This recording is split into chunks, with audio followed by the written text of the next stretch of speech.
Serious Catholic org. Amen, amen, hallelujah, praise the Lord. Sobrang banal. Nag-serve sa misa, nagbabasa ng Bible and all. Akala ko boring sa UPS ka. Puro prayer lang, ganun. Akala ko po, yung matatagpuan ko lang ay Akala ko nung una, isa siyang org na sobrang strict yung pagiging Catholic. medyo stiff yung mga activities or yung application process. For dasal lang, for rosary, for mass. Parang sobrang rigid ng nung sense of holiness. Boring na, alam mo yun, puro prayer. Una kong dating dito sa UP, ang UPSCA, ang akala ko sa kanya, isa lang siyang organization, just like any organization in the church parish.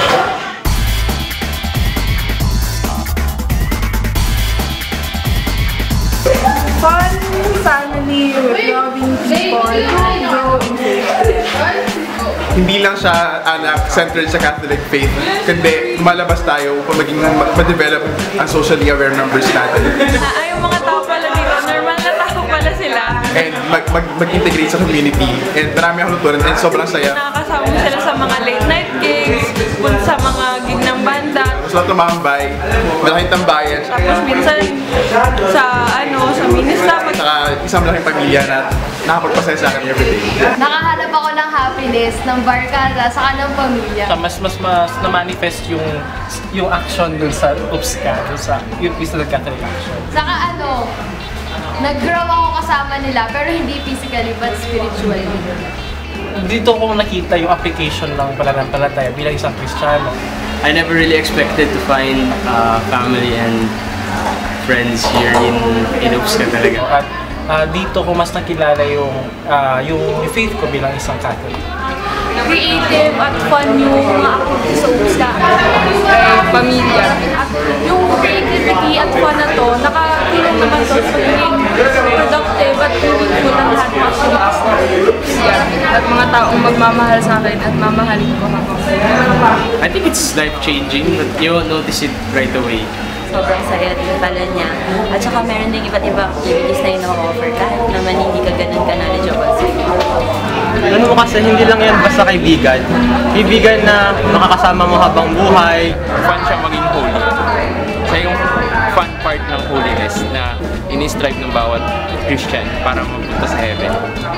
Yung madaling makasalamuha and sobrang open nila for everything. May malalim na reason kung bakit kami nag-pray, nag-rosary, at nag-mamas. At parang hindi lang din kaibigan na tagpuan ko eh. Parang may love life din.